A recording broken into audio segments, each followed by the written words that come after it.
서울 강남 한복판, 유리로 빛나는 고층 빌딩 숲 사이로 아침 햇살이 비쳤다. 그 중에서도 유난히 위용 있는 한 대기업 본사 건물. 그 앞을 할머니 하나가 조심스레 걷고 있었다. 낡은 카디건과 손때 묻은 봉투 하나를 들고 있는 그녀는 주변에 반짝이는 정장 차림의 사람들과는 너무도 대조적이었다. 할머니의 이름은 김말순. 평생을 시골에서 농사짓고 살아온 인물이었다. 그녀에게 도시는 늘 낯설고 부담스러운 공간이었다. 그럼에도 오늘 그녀는 무언가 결심한 듯 이곳을 찾았다. 발걸음은 느렸지만 눈빛은 단단했다. 건물 로비에 들어선 순간 그녀는 압도당했다. 대리석 바닥에 사람들의 구두 소리가 반사되어 울렸고 높이 솟은 천장 아래엔 바삐 움직이는 직장인들로 가득했다. 그녀는 누군가를 찾아야 했지만 어디서부터 시작해야 할지 몰라 잠시 멍하니 서 있었다. 어머님, 혹시 도와드릴까요? 젊은 안내 직원이 조심스레 다가왔다. 저 혹시 여기 성진그룹 맞아요? 네, 맞습니다. 누구를 찾아오셨나요? 김도현이란 사람 여기 다닌다고 해서. 직원은 잠시 생각하다가 컴퓨터를 확인했다. 몇 번의 검색 후 눈이 조금 커지며 말했다. 아, 김도현 전무님 말씀하시는 건가요? 할머니는 눈을 크게 떴다. 전무? 그 단어는 그녀에겐 너무 낯설고 멀게 느껴졌다. 그게 무슨 자리인가요? 거의 임원 중에서도 손꼽히는 분이세요. 아주 높으신 분이죠. 그 말을 들은 순간 할머니의 마음속엔 오랜 기억들이 파도처럼 밀려왔다. 그 아이는 오래전 자신이 버린 아이였다. 가난과 무지, 그리고 어린 나이. 20살도 안 된 나이에 아이를 낳고 남편 없이 홀로 키우던 시절이었다. 손에 쥔 것도 기대할 사람도 없던 그때. 하루 벌어 하루 먹는 삶 속에서 울던 아기 앞에서 말수는 무너졌다. 고작 몇 달을 함께한 아이였다. 그녀는 아이를 남의 집 대문 앞에 놓고 그곳을 떠났다. 다시는 돌아보지 않으리라 다짐하며. 그로부터 수십 년이 지났다. 말수는 결혼하지 않았고 자식도 더 없었다. 늘 마음 한켠이 비어 있었지만 그 아들에 대한 기억은 조용히 눌러놓은 채 살아왔다. 그러다 몇 달 전 우연히 한 교회의 자선 행사에서 한 청년과 이야기를 나누던 중 그 청년이 꺼낸 이야기. 우리 전무님 입양되셨는데요. 부모님 이야기하실 때마다 꼭 한마디 하세요. 미워하지 않아요. 그냥 너무 보고 싶어요. 그 말을 들은 순간 심장이 멈출 것 같았다. 그 아들이 살아있고 잘 자라서 이제는 전무가 되어 있다는 것을 알게 되었을 때 말수는 잠을 이룰 수 없었다. 용서받을 자격이 있는지조차 알 수 없었지만 단 한 번 그의 얼굴이라도 보고 싶었다. 그렇게 찾아온 날이었다. 직원의 안내를 받아 고층 엘리베이터에 몸을 실었다. 숫자 패널이 올라갈수록 심장은 더 세차게 뛰었다. 그리고 회의실 앞 반듯한 수트 차림의 남자가 문을 열고 나왔다. 눈이 마주쳤다. 말수는 멍하니 바라보다 자신도 모르게 입을 가리고 말했다. 도현이. 남자는 순간 멈칫했다. 그 눈빛, 그 주름진 얼굴, 어릴 적 흐릿한 기억 속 어머니의 흔적이 떠올랐다. 어머니?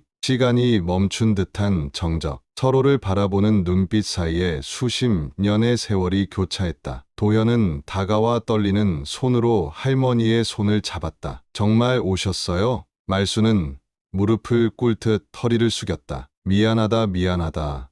그땐 너무 어려서, 너무 무서워서. 그는 조용히 할머니를 안았다. 저 원망하지 않았어요. 오히려 늘 궁금했어요. 얼굴이라도 한번 보고 싶었어요. 그날 이후 말수는 도연의 집에서 함께 살기 시작했다. 그는 바쁜 일정 속에서도 저녁마다 어머니와 식사를 함께 했고 그녀는 평생 처음 보는 고급 요리들보다도 도연의 따뜻한 눈빛이 더 고마웠다. 도연은 회사 내에서도 청소부터 시작한 임원으로 유명했다. 고아원에서 자란 그는 15세 청소 아르바이트로 시작했고 밤에는 공부하며 자신을 키웠다. 누구보다 밑바닥을 알기에 그는 직원 누구에게도 허투루 대하지 않았다. 그리고 어느 날 사내 임직원 포럼에서 도현은 연단에 섰다. 저는 오늘 이 자리에 특별한 분을 초대했습니다. 제 어머니이십니다. 제 인생에서 가장 큰 용서와 사랑을 가르쳐 주신 분이죠. 로비의 사람들이 박수를 치며 할머니를 바라보았다. 말수는 고개를 들지 못했지만 도연이 손을 잡아주며 말했다. 엄마, 고개 들어요. 부끄러울 일 없어요. 내가 이렇게 된 건 엄마가 낳아주셨기 때문이에요. 그 순간 말수는 처음으로 진심으로 눈물을 흘렸다. 그 눈물은 후회와 용서, 그리고 되찾은 가족의 감정이 뒤섞인 눈물이었다. 세월은 돌이킬 수 없지만 마음은 언제든 다시 시작할 수 있었다. 그리고 그날 이후 말수는 도연이 매일 새로 사주는 스카프를 메고 회사 로비를 당당히 걷는 할머니가 되었다. 그녀는 이제 더 이상 버린 사람이 아니었다. 용서받았고 다시 품에 안은 사람. 그리고 도연은 여전히 매일 아침 회사 청소부들에게 가장 먼저 인사를 건넨다. 그는 알기 때문이다. 인생은 어디서 시작했느냐가 아니라 어디까지 용서하고 사랑할 수 있느냐로 완성된다는 것을. 그날 이후 말순의 삶은 완전히 달라졌다. 평생 농사일과 허름한 방 한 칸에서 살아온 그녀에게 고층 아파트와 단정한 침대, 매일 깨끗하게 정리된 식탁은 마치 다른 세상의 이야기 같았다. 도연은 일에 바쁘면서도 하루도 빠짐없이 아침을 함께 먹고 저녁이면 퇴근 후 짧은 산책을 함께했다. 말수는 그런 아들이 늘 믿기지 않았다. 버려졌던 아이, 다시는 보지 못할 거라 여겼던 그 아들이 세상에서 가장 따뜻한 눈빛으로 자신을 바라보고 있었다. 말수는 처음엔 조심스러웠다. 너무 많은 것을 놓쳐버렸다는 죄책감이 여전히 그녀를 짓눌렀다. 가끔은 도연의 책상 위 가족 사진들, 입양해 키운 양부모, 함께한 봉사활동들, 해외 유학 시절 친구들과의 사진을 보며 자신의 자리가 과연 있을 수 있는지 의심했다. 하지만 도현은 그런 말순의 눈빛까지도 알아챘다. 엄마, 내 인생에서 지금이 제일 행복해요. 과거는 바꿀 수 없지만 앞으로의 시간은 우리가 함께 만들 수 있어요. 그 말에 말수는 처음으로 아들의 얼굴을 오래 바라보았다. 그 눈빛 속엔 원망도 아쉬움도 없었다. 오직 반가움과 사랑만이 가득했다. 며칠 후 도연은 회사를 잠시 비운다며 말순에게 한 장의 편지를 건넸다. 엄마에게 나를 낳아준 그날부터 오늘까지 엄마의 존재는 내 가슴 한가운데 있었습니다. 내가 어릴 적 고아원에서 별을 바라보며 나를 버린 사람이 날 미워해서가 아니라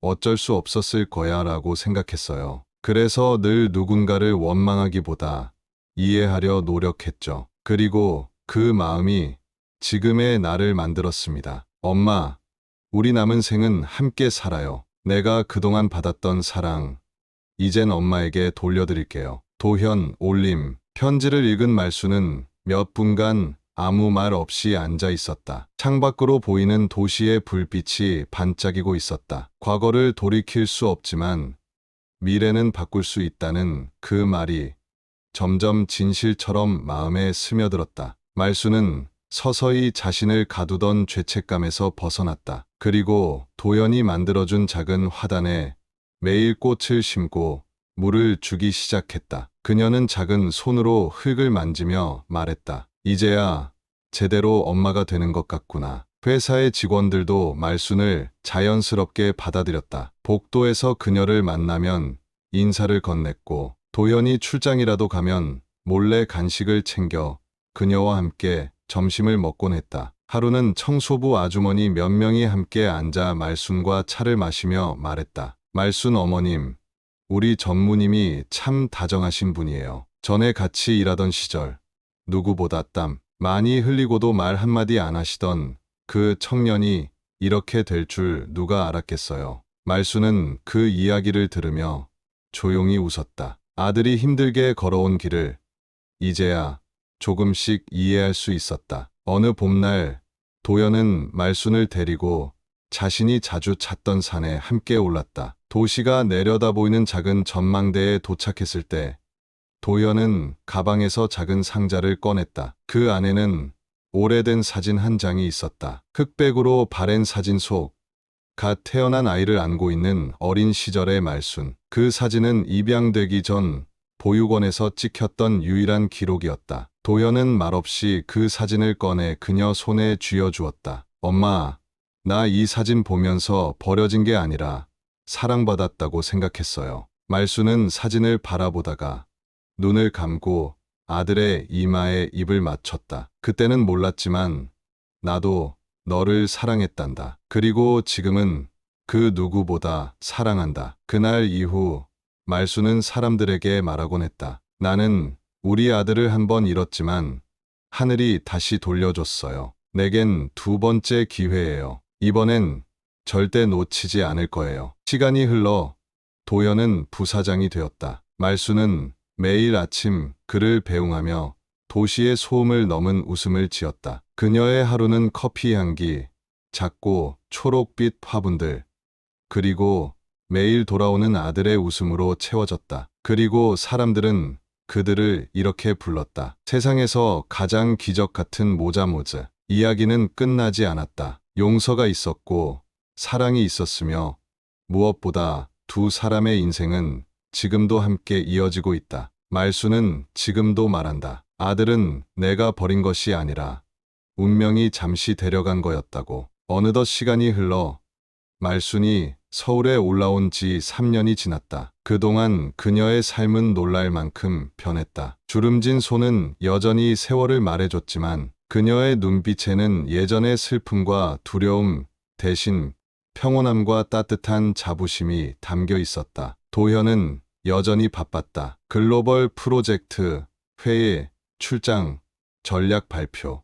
그는 더 높은 자리로 올라가고 있었지만 그럴수록 오히려 더 겸손해지고 따뜻해졌다. 사람들은 그의 리더십에 감탄했지만 그가 그렇게 성장할 수 있었던 뿌리를 아는 이는 소수뿐이었다. 말순은 이제 회사의 모든 청소 직원들과 친구가 되었고 때때로 도연의 비서가 모시는 자리에서도 조용히 앉아 있었지만 그녀가 주는 존재감은 누구보다 컸다. 특히 젊은 직원들 사이에서는 말순 할머니의 이야기는 감동적인 전설처럼 회자되곤 했다. 그녀가 사무실 한편의 작은 정원에서 꽃을 돌보며 해주는 말. 인생은 원래 다 이래. 처음부터 잘 되는 것도 없고 맨날 행복한 것도 없어. 중요한 건 사람이 언제든 변할 수 있고 마음만 있으면 다시 시작할 수 있다는 거야. 그 이야기를 들은 어느 신입사원은 회사를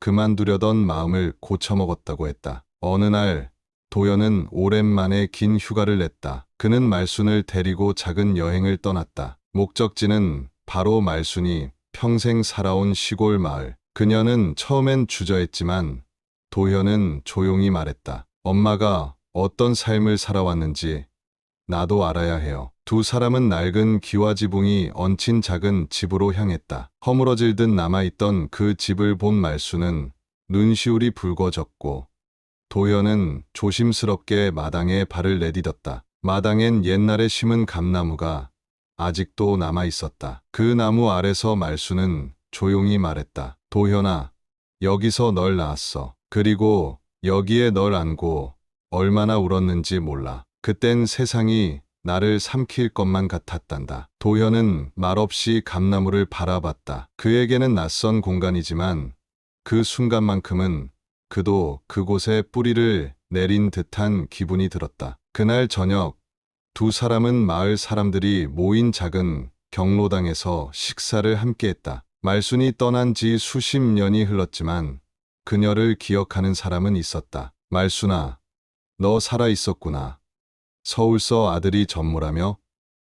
야야, 네 팔자 드디어 폈네. 웃음과 눈물이 교차하는 그 자리에서 도현은 삶의 다른 얼굴을 보았다. 그리고 그 순간 그는 자신의 뿌리를 깊이 이해할 수 있게 되었다. 도시로 돌아온 후 도현은 회사 내에 새로운 프로그램을 시작했다. 이름하여 두 번째 기회 프로젝트. 사회적으로 소외되었거나 과거의 실수로 인해 재기가 어려운 사람들에게 다시 설 수 있는 기회를 제공하는 사회공헌 프로그램이었다. 출소자, 미혼모, 고아 출신, 노인 이들을 위한 재교육과 고용 프로그램이 포함되었고 그 첫 해만 해도 수백 명이 새로운 삶을 시작할 수 있었다. 기자들이 물었다. 전무님, 이 프로젝트를 시작하게 된 특별한 계기가 있으신가요? 그는 웃으며 말했다. 그저 어떤 사람도 한 번의 실수로 인생 전체를 평가받아선 안 된다고 믿습니다. 그리고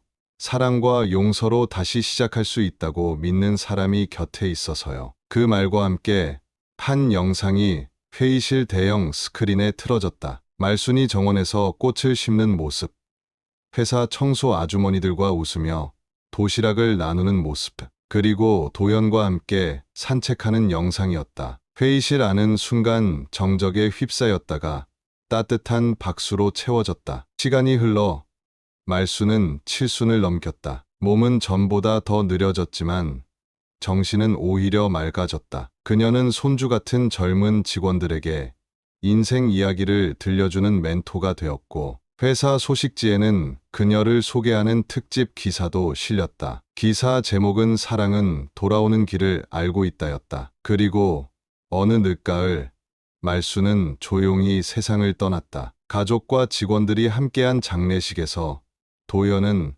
어머니가 생전 남긴 마지막 말 한 구절을 읽었다. 사람은 자기가 한 실수를 평생 짊어지고 간다고 생각하지만 그걸 용서받는 날이 오면 그 무게가 얼마나 가벼워지는지 몰라. 그날 나는 다시 태어났단다. 도현은 눈물을 닦으며 말했다. 어머니는 저에게 생명을 주셨고 두 번째 생도 주셨습니다. 이제 저는 그 생을 다른 누군가의 두 번째 기회로 쓰겠습니다. 장례식이 끝난 후 회사 로비에는 한 화분이 조용히 놓였다. 말순이 매일 가꾸던 꽃이 심긴 작은 화분. 그 앞에는 작은 팻말 하나가 세워졌다. 이 꽃은 우리가 다시 시작할 수 있다는 믿음의 상징입니다. 용서, 사랑, 그리고 두 번째 기회를 위해. 그리고 말순의 이야기는 많은 이들의 가슴 속에서 여전히 자라고 있었다. 끝나지 않은 이야기, 계속되는 사랑. 몇 해가 더 흘렀다. 도현은 이제 CEO가 되어 있었다. 여러 나라의 지사가 생겼고 그는 글로벌 경영자로서 주목받는 인물이 되었다. 외신에서는 그를 사람을 먼저 생각하는 경영자, 기업과 사회를 잇는 달이라 칭송했다. 하지만 도연에게 그런 타이틀은 중요하지 않았다. 그의 삶의 중심은 여전히 그 작은 감나무 아래에서 시작된 마음가짐에 있었다. 말순이 세상을 떠난 뒤에도 그녀의 흔적은 회사와 도연의 삶 곳곳에 남아 있었다. 회사를 찾은 사람들 중 많은 이들은 1층 로비에 놓인 그 화분 앞에 멈춰서곤 했다. 화분 앞에 놓인 팻말은 매년 말순의 기일마다 새 문구로 바뀌었고 그 문구는 항상 그녀가 생전 남긴 말 중 하나였다. 사람은 누구나 아픈 시간을 품고 살아. 그걸 안아주는 사람이 있으면 그 시간도 꽃이 되더라. 회사에서 진행 중이던 두 번째 기회 프로젝트는 이제 전국적인 프로그램으로 성장했다. 정부와 협력하여 새로운 법안까지 제정되었고 전국의 중소기업과 공공기관에서도 이 프로젝트를 벤치마킹했다. 사회 각지에서 낙오된 사람들이 다시 일어서며 도연과 말순의 이야기를 들었다. 어느 날 도연은 회사 내 교육관에 특별 전시 공간을 열기로 결정했다. 그 이름은 다시 피는 시간. 그 공간에는 말순의 사진, 그녀가 남긴 손편지, 정원에서 키우던 식물, 그리고 도연의 어린 시절을 담은 기억들이 전시되었다. 관람객은 그 공간을 돌며 한 어머니와 아들의 삶을 따라가듯 체험할 수 있었다. 전시 공간의 마지막 벽면에는 다음과 같은 문장이 적혀 있었다. 우리는 태어나면서부터 완벽한 존재가 아닙니다. 하지만 누군가에게 손을 내밀어 다시 시작할 수 있는 기회를 준다면 그 불완전함은 누구보다 따뜻한 이야기로 피어납니다. 제 어머니는 제게 생명을 주셨고 삶의 이유를 가르쳐 주셨습니다. 그리고 저는 이 이야기를 세상 모든 사람과 나누고 싶습니다. 그 전시는 시간이 갈수록 많은 이들에게 입소문을 탔고 졸업을 앞둔 대학생부터 인생의 전환점에 선 중년까지 다양한 이들이 그곳을 찾았다. 어떤 사람은 눈물을 흘렸고 어떤 사람은 고개를 끄덕이며 말했다. 나도 다시 시작해볼 수 있을 것 같아요. 그 즈음 도연은 책을 한 권 출간했다. 제목은 다시 봄이 오다. 그 책에는 그가 어릴 적 겪은 고아원 생활, 입양과 성장, 기업인이 되기까지의 이야기와 함께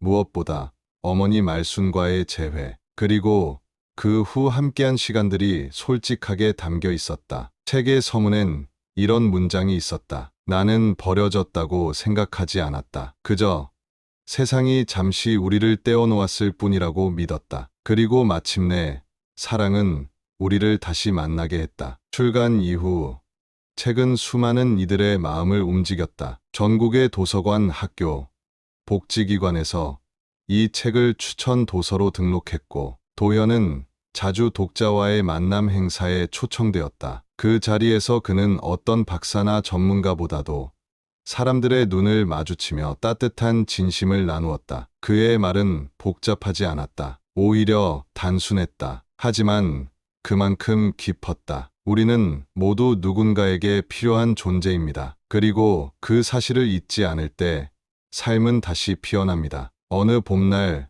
도연은 다시 말순이 잠든 곳을 찾았다. 조용한 봉분 앞에 서서 그는 잠시 묵념했다. 그 곁에는 이제 10살이 된 그의 아들이 서 있었다. 도현이 입양한 아이였다. 아빠, 여기 누워 계신 분이 우리 할머니죠? 도현은 아이의 머리를 쓰다듬으며 미소 지었다. 그래, 아빠가 가장 사랑했던 사람 중 한 분이란다. 그리고 너도 앞으로 누군가의 삶을 바꾸는 사람이 될 수 있어. 아이의 눈동자엔 마치 예전의 도연처럼 작지만 반짝이는 용기의 불꽃이 일렁였다. 도연은 감나무 모양으로 조각된 작은 묘비를 손으로 쓰다듬었다. 말순이 가장 사랑하던 나무였다. 그 나무 아래에서 그녀는 아들을 안고 울었고 아들은 자라 다시 그 품으로 돌아왔으며 그 품에서 세상을 바꾸는 힘을 배웠다. 바람이 불었다. 따뜻하고 부드럽게 마치 말순의 손길처럼 그 바람 속에서 도연은 속삭였다. 엄마, 우리 이야기는 아직 끝나지 않았어요. 이제 다른 사람들의 이야기가 시작될 차례니까요. 그리고 그는 천천히 돌아섰다. 뒤따라오는 아들의 손을 꼭 잡은 채 다시 피는 사랑, 다시 피는 삶. 그 이야기는 지금도 어디선가 누군가의 봄으로 자라고 있다. 몇 년 후 도연은 기업 경영에서 한 발 물러나기로 결정했다. 갑작스러운 은퇴는 아니었다. 그는 회사의 성장을 어느 정도 정점에 올려놓았고 새로운 시대에는 새로운 리더십이 필요하다고 믿었다. 언론은 그의 결정을 두고 품위 있는 퇴장이라 표현했다. 그러나 도연에게 그것은 퇴장이 아니라 또 다른 시작이었다. 은퇴 기자회견장에서 그는 간결하게 말했다. 저는 더 이상 조직의 수장을 맡지는 않지만 누군가에게 다시 피어날 수 있는 봄이 되어주는 일을 계속하겠습니다. 어머니가 저를 다시 살려주신 것처럼 저도 누군가의 어깨를 토닥여주고 싶습니다. 그 말대로 도연은 자신의 모든 경영 지식을 담아 사회적 기업과 교육 기관들을 위한 멘토링, 인큐베이팅 프로그램을 시작했다. 그는 거대한 사무실 대신 오래된 도서관을 개조한 작은 강의실에서 젊은 창업가들을 가르쳤고 거기엔 늘 두 번째 기회의 철학이 바탕에 깔려 있었다. 도연은 자신이 버려졌던 과거의 고아원 자리, 이제는 폐허가 된 그 땅을 사들였다. 그리고 그 위에 새로운 건물을 세웠다. 이름하여 말순재단. 말순재단은 위기 가정 아동, 미혼모, 독거노인, 그리고 사회에서 소외된 이들이 함께 지낼 수 있는 복합 커뮤니티였다. 그곳은 단순한 보호시설이 아니라 함께 살아가는 삶을 중심으로 설계된 곳이었다. 카페, 공동 텃밭, 공부방, 공방, 상담실, 심리치료실이 어우러진 마을 같은 공간이었다.